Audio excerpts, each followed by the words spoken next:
The director of Ohio University's LGBT Center is appealing the school's decision to remove them. The partial government shutdown is now the longest in American history, as Congress proposes 2 bills to end it. And in sports, the OU men's basketball team gears up to take on Western Michigan tonight at the Combo. Newswatch starts right now.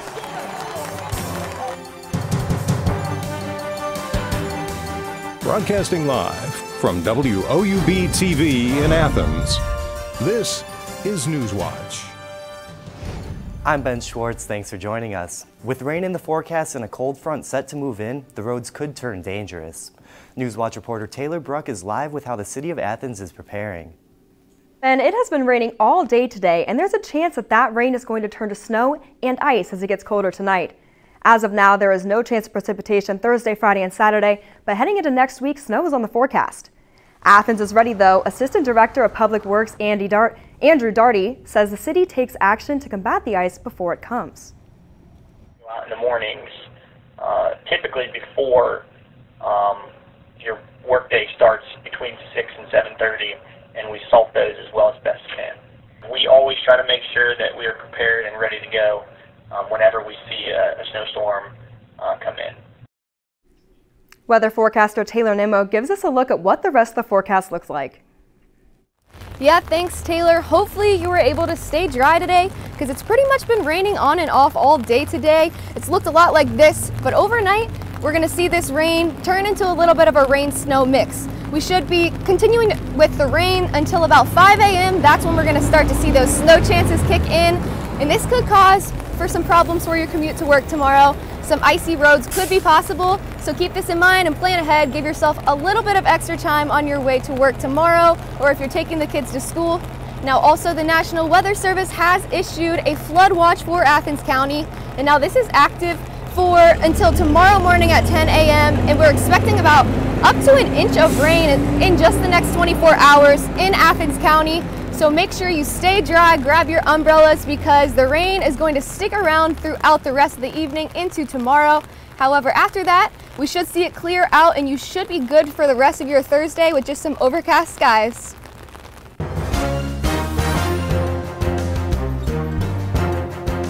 A Cambridge man is in jail after throwing an unknown chemical substance into a house. A couple reported to police that they saw a flashlight outside their bedroom Monday night. When they went to the window, an object was thrown inside, releasing a chemical. The couple says the chemical smelled like ammonia and caused them to cough. The victims reportedly identified the man as their landlord. The incident is still under investigation by the Cambridge Police Department. West Virginia residents may soon be able to attend community and technical college for free. The state Senate voted unanimously on a bill that would authorize tuition grants to West Virginians who are at least 18 years old and have completed a secondary program. But recipients would have to repay the grants if they don't live in the state for 2 years after getting their degree. They also have to pass a drug test each semester, maintain a 2.0 GPA, and do at least 8 hours of community service. The bill now moves to the House of Delegates. January is Human Trafficking Awareness Month, and Ohio is receiving $90,000 in grants to help keep kids safe. The money will go towards programs throughout the state, including survivor advocacy outreach programs that serve local counties like Athens, Hocking, and Meigs. The grants are given through a collaboration with the Ohio Children's Trust Fund and the Governor's Ohio Human Trafficking Task Force. A longtime zoo volunteer lost her thumb after being attacked by an orangutan in Ohio over the weekend. A Toledo Zoo official told a local newspaper that the animal reached through a mesh enclosure while being fed. The incident wasn't caught on camera, but there were 2 paid staff members there when it happened. They helped distract the animal so the woman could be taken safely away to be treated. Ohio Governor Mike DeWine held his first cabinet meeting, along with Lieutenant Governor John Husted and more than 2 dozen nominated state agency directors yesterday. Cabinet members posed for photos with the newly sworn-in governor and held their own ceremonial swearing-in before getting down to business. DeWine says he hopes to see his cabinet be responsive to the public. Cabinet members should have the attitude that we're the servant of the people. We need to understand that they are constituents. We're going to talk about, being responsive to the public. As of now, DeWine's cabinet appointments are unofficial. They still need to be approved by the Ohio Senate later this month. President Trump could deliver his State of the Union address in West Virginia. The state's Republican Governor Jim Justice extended the invitation to the president yesterday.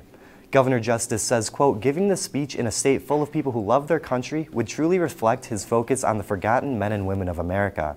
President Trump won West Virginia by 42 percentage points in the 2016 election.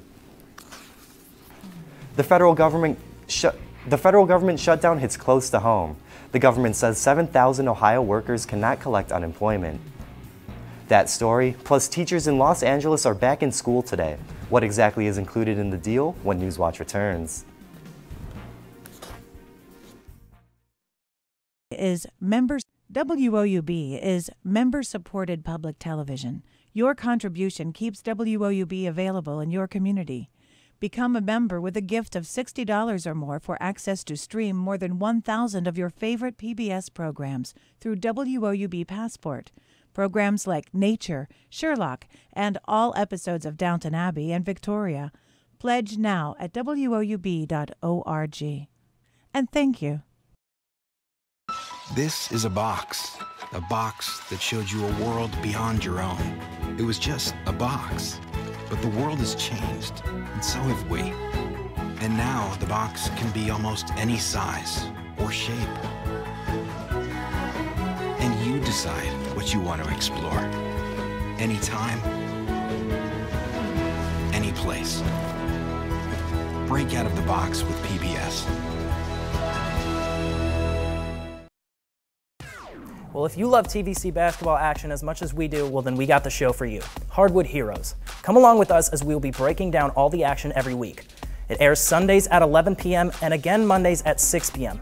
But remember, our coverage isn't just limited to the show.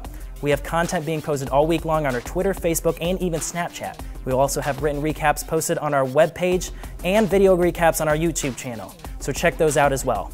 And always remember to be heroic. I loved Ken Burns' series on the Civil War. It was deeply impacting. I love history.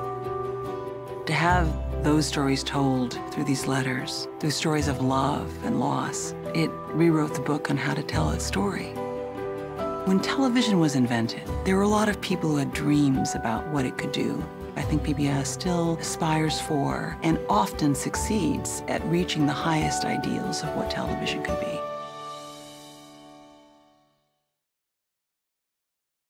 The president will just say, oh, hey, it worked great to shut down the government to get the first thing I wanted. I'm going to keep shutting down the government in the future. Both on track to fail, but senators hope it's a constructive step. Hopefully, once that occurs and all sides have laid out their position, we can then begin using this as a catalyst to take the next steps. Minus a deal, Speaker Nancy Pelosi and House Democratic leadership want next Tuesday's State of the Union address at the Capitol postponed. Unless the government is reopened, it's highly unlikely that the State of the Union is going to take place on the floor of the United States House of Representatives. Pelosi sent a letter to the president Wednesday afternoon reiterating no shutdown solution, no speech. His response: I'm not surprised. It's really a shame what's happening with the Democrats. They've become radicalized. The House has to vote to authorize the president's address in the chamber. In Washington, I'm Karen Kafa. More than 7,000 Ohioans working for the federal government without pay during the shutdown will not be eligible for unemployment benefits from the state. A spokesperson for Governor Mike DeWine says if federal workers were to receive benefits, they would eventually have to pay the money back. The state says this would make it unfair to those eventually set to receive back pay. It would be unfair for us to have to go out and ask them to repay money that they would have received from this, because they will be receiving the back pay at some point. If the state were to offer assistance to federal workers, it could be penalized by the federal government through a tax hike on businesses buying into unemployment. So far, 3 states have said they will offer benefits despite the tax hike. Tensions in Venezuela continue to rise. Massive anti-government protests are taking place across the country. The opposition has called for President Nicolas Maduro to step down and a new election to be conducted, saying the president's leadership is illegitimate. On Monday, members of the armed forces attempted an uprising against the government. U.S. Vice President Mike Pence also weighed in, calling Maduro a dictator. After 9 days, the strike is over and teachers in Los Angeles are back in the classroom today. Teachers approved the deal reached with the school board after a marathon negotiation that lasted 21 straight hours. Randy Page has what exactly this deal means for the district.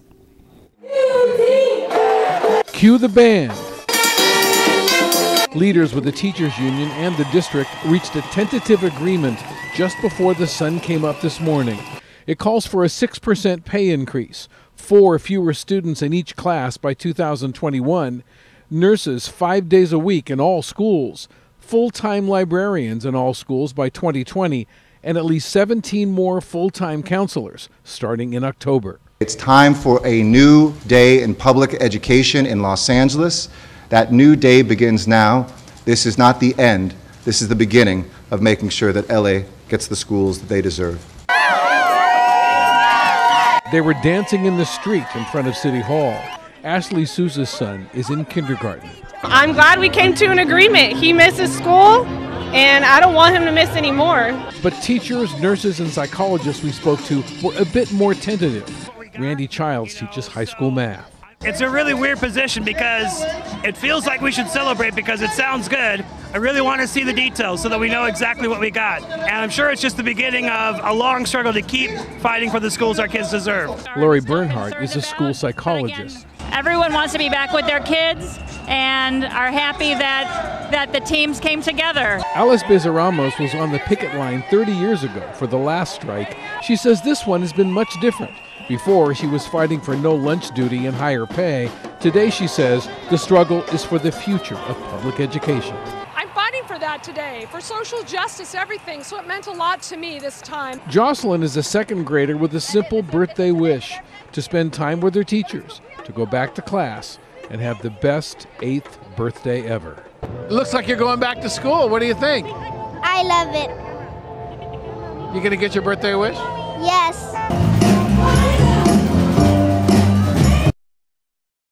Schools had to hire 400 substitutes to fill in while teachers were on strike. According to the superintendent, the strike cost the district about $25 million. A Kentucky boys' school reopened this morning after shutting down campus yesterday. Covington Catholic High School canceled classes after they received threats following the circulation of a video on social media over the weekend. The video showed a confrontation between students and a Native American protester in Washington, D.C. President Trump's former lawyer Michael Cohen is postponing his congressional testimony, citing death threats made against him and his family. Cohen had previously been scheduled to testify on February 7th, with threats being made as recently as this past weekend. Cohen is set to report to prison on March 6th for a 3-year sentence related to the 2016 presidential campaign. Southwest Airlines is showing appreciation to TSA employees working without pay in California. The air carrier treated them to a barbecue yesterday. TSA workers haven't been paid for weeks because of the partial government shutdown. Others are also offering a helping hand to TSA workers in Oakland. Last week, a local food bank donated meals, and the airport set up a computer room that they can use to apply for unemployment benefits. Millions of Americans are affected by Alzheimer's, but a new study claims it can predict who will get the disease. That story's still ahead. And with this rain turning into snow overnight tonight, I have all the details on what to expect for your morning commute tomorrow.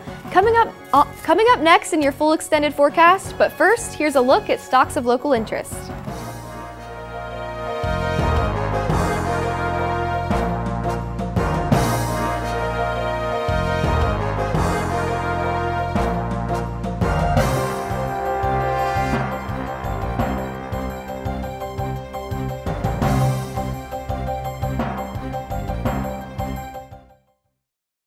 WOUB is member-supported public television. Your contribution keeps WOUB available in your community. Become a member with a gift of $60 or more for access to stream more than 1,000 of your favorite PBS programs through WOUB Passport.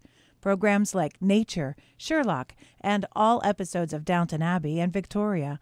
Pledge now at WOUB.org. And thank you. Well, if you love TVC basketball action as much as we do, well then we got the show for you. Hardwood Heroes. Come along with us as we will be breaking down all the action every week.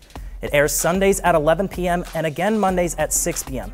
But remember, our coverage isn't just limited to the show. We have content being posted all week long on our Twitter, Facebook, and even Snapchat. We also have written recaps posted on our webpage and video recaps on our YouTube channel. So check those out as well. And always remember to be heroic.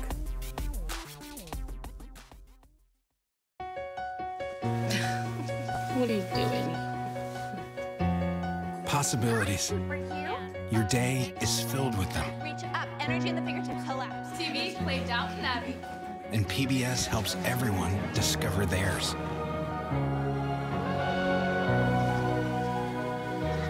Anytime, anywhere. Up in the sky, you can see it.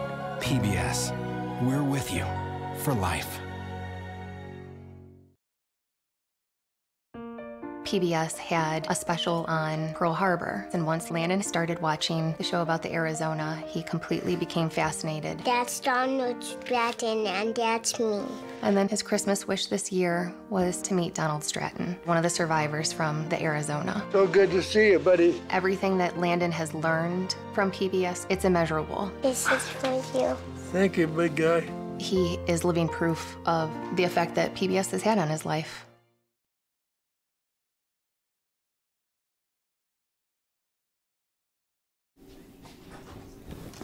Amazing video of a volcano in central Mexico. The volcano registered a strong explosion last night. The explosion caused lava and ashes to spew, with a smoke cloud almost 2 miles high from the dome of the volcano.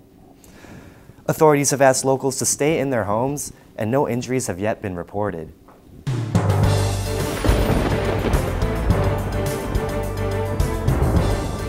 Good evening. It's been a pretty rainy day today in Athens, pretty much raining on and off all day. And now the rain is going to stick around throughout the rest of the evening tonight. Right now it's 46 degrees and rain showers, very humid, 100% humidity, calm winds out of the south-southwest. Now if we look at our almanac for today, a high of 47, a low of 30, just a little bit above average, high of 37, low of 20 for our regular temperature for today. Now our records, of course, a high of 74 in 1999, and in 2000 a record low of -9 degrees. Pretty brutal. At least we're not getting to that cold quite yet anyway. Now we do have some chances for rain throughout the rest of the evening tonight, so the National Weather Service has issued a flood watch that will be active until 10 a.m. tomorrow, up to an inch of rain in the next 24 hours. So make sure you keep your umbrellas by you, because you're going to need it with all this rain that's going to continue throughout the night tonight and into tomorrow. Now overnight we are going to have a cold front that's going to be passing through, cause these temperatures to dip down into the upper 20s, lower 30s. Going to be 30 degrees in Athens and 27 in Chillicothe, 28 up in Newark, and 30 over in Cambridge. So it's going to get very cold overnight tonight, and that's going to cause this rain to turn into snow as we near the early hours of tomorrow morning. So keep that in mind for your commute tomorrow. Now as we see around midnight, it's going to be 44 degrees, still rain. But as we go about 5 a.m., that's when we're going to start to see the rain-snow mix kind of take charge here. And we have an 85% chance of a little bit of flurries. Now, it's not going to be too extreme to affect your drive, but definitely give yourself a little bit of time tomorrow. Make sure the kids have their rain jackets tomorrow, because in the morning, it's still going to be wet. Light snow will be possible around 8 a.m., but 34 degrees, and it will be tapering off after that. The rest of your day shouldn't be too much rain the rest of the day. Now, if we look at this pink and blue over here, this is that rain-snow mix that we're seeing now, and we're going to see that move eastward out of the region tomorrow. So it should make for some overcast skies tomorrow in the afternoon, but we'll see the rain start to clear out, and you should be good to go just in time for your weekend. As we look at our weekend, though, it is going to be colder, so our high on Friday is 20, so it's going to be a very cold start to your Friday, but we will get that sunshine at least, so that will be good for you. High of 30 on Saturday and a high of 34 on Sunday, so at least your weekend will be dry, but you're going to need your coat because it's going to be cold. Now, as we look after our weekend, Monday and Tuesday, Tuesday, we have a chance of snow, 60% chance, up to an inch to 3 inches of snow. Nothing too crazy. However, Wednesday, we will start to see our low hit the negative. -2 degrees is our low on Wednesday. So it's going to be some of the coldest temperatures we've been seeing of the season so far. So make sure you bundle up because we do have highs in the 30s all next week. So make sure that you bundle up for the cold weather ahead. Thank you, Taylor. A new clinical study hopes to be able to predict if you will develop Alzheimer's. It's a disease that debilitates around 3 million Americans. Reed Binion has how this study works in today's Health Minute. A simple blood test could let you know whether you will develop Alzheimer's disease. According to a new study published in the journal Nature Medicine, doctors may be able to make predictions 16 years before symptoms begin. One of the many changes in the brain is the accumulation of a protein in the blood called neurofilament light chain, or NFL. Researchers are testing for changes in this protein to measure nerve cell loss in the brain. They say the more NFL in the blood, the more brain damage you have. 405 people across the world were part of the dominantly inherited Alzheimer's network. Their NFL protein levels were measured through blood tests, brain images, and cognitive tests every 2.5 years over the last 7. The study is still going on, but 243 people were already found to have increasing levels of the protein. So far, 13 participants have developed the disease. If this clinical trial proves successful, doctors are hopeful it will allow them to start treating patients early. For today's Health Minute, I'm Reed Binion. A new development in a disturbing story. Police say 36-year-old Nathan Sutherland impregnated a woman in a vegetative state who gave birth last month in Phoenix. Camilla Bernal has details on the arrest. The baby's breathing? Oh, the baby's breathing.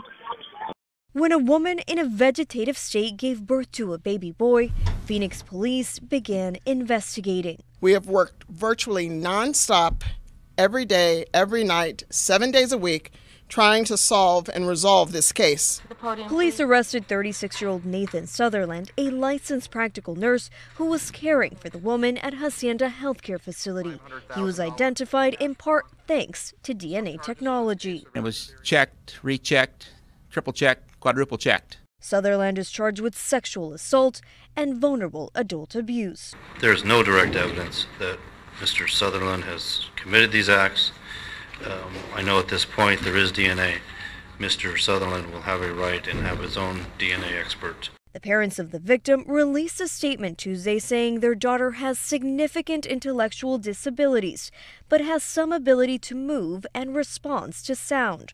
The woman's family has also said they're outraged for what they called abuse and neglect of their daughter, but made it clear that the baby would be loved and cared for. We can't always choose how we come into this life, but what we can choose to do as a community is love this child, and that's what we have the opportunity to do. And I'm pleased to say that the baby, I am told, is doing quite well. I'm Camilla Bernal reporting. All right, time for some sports. Hi, everyone. I'm Nick Orsini. I got a jam-packed sports segment tonight, so let's tip it off with some basketball. Ohio took down Western Michigan last night, but there's a potential season-ending injury occurred to one Bobcat. Plus, Ohio and Northern Illinois face off in DeKalb. I'll give you just a quick preview before that one tips off tonight. Much more coming up when Newswatch returns. We'll be right back. Is a box. This is a box. A box that showed you a world beyond your own. It was just a box. But the world has changed, and so have we. And now the box can be almost any size or shape. And you decide what you want to explore. Anytime, any place. Break out of the box with PBS.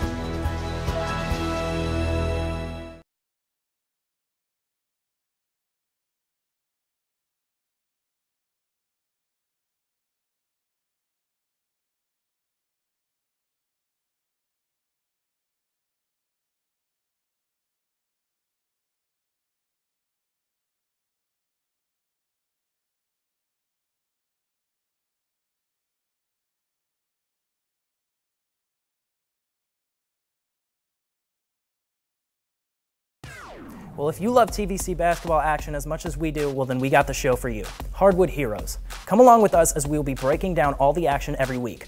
It airs Sundays at 11 p.m. and again Mondays at 6 p.m. But remember, our coverage isn't just limited to the show. We have content being posted all week long on our Twitter, Facebook, and even Snapchat. We also have written recaps posted on our webpage and video recaps on our YouTube channel. So check those out as well. And always remember to be heroic. WOUB is member-supported public television. Your contribution keeps WOUB available in your community. Become a member with a gift of $60 or more for access to stream more than 1,000 of your favorite PBS programs through WOUB Passport. Programs like Nature, Sherlock, and all episodes of Downton Abbey and Victoria. Pledge now at woub.org. And thank you.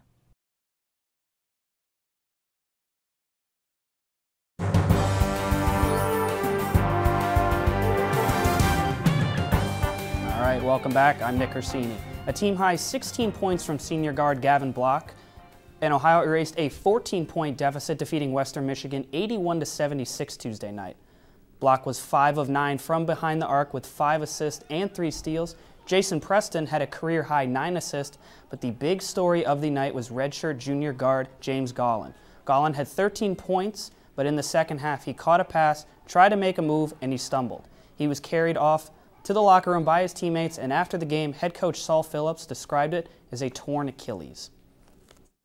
James appears to have an Achilles tear. I'm not a doctor, but when there's a gap in where your Achilles tendon should be, I'm saying there's probably an issue there structurally. That would obviously take him out for the season. I'm crushed for the kid. From all of us at WOUB, we wish Gollin a speedy recovery. Now, Ohio returns to the court this Saturday versus Ball State. After 2 home wins over Kent State and Eastern Michigan, the Ohio women's team hits the road to face Northern Illinois tonight. The 15-1 Bobcats and 11-6 Huskies tip off tonight at 7 p.m. inside NIU's Convocation Center. The last time these two teams played, Katie Barker had a career-high 24 points, while CC Hooks had the game-winning layup for Ohio. 77-75 was that final. Ohio is coming off a dominating 85-44 victory over Eastern Michigan, in which the Bobcats hit 14 three-pointers. Again, tip-off is set for the top of the hour.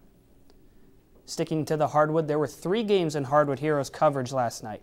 The Federal Hocking Lady Lancers went to overtime and held on for a 56-54 victory over the Nelsonville York Lady Buckeyes. The Alexander Spartans fell to the Warren Warriors 59-46, and the Eastern Eagles had no problem with Point Pleasant winning by 10, 72-62.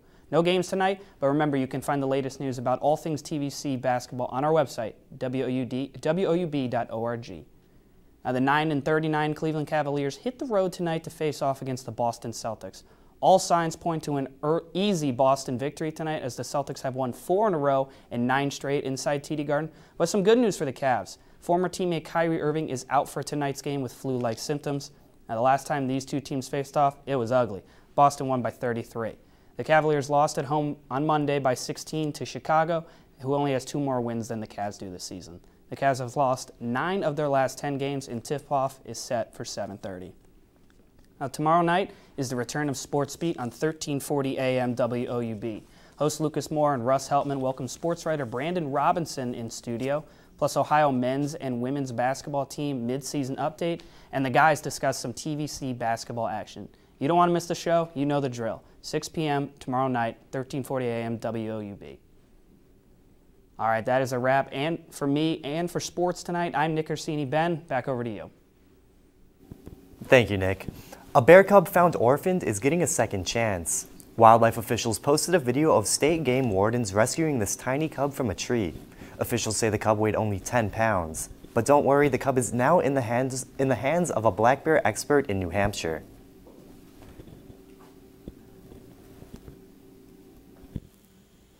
All right, let's take one last final look at your weather for the week ahead. Now we have some colder temperatures coming. Now we're clearing out for the weekend. No precipitation to worry about until Tuesday. We do have a chance of snow and some colder weather ahead.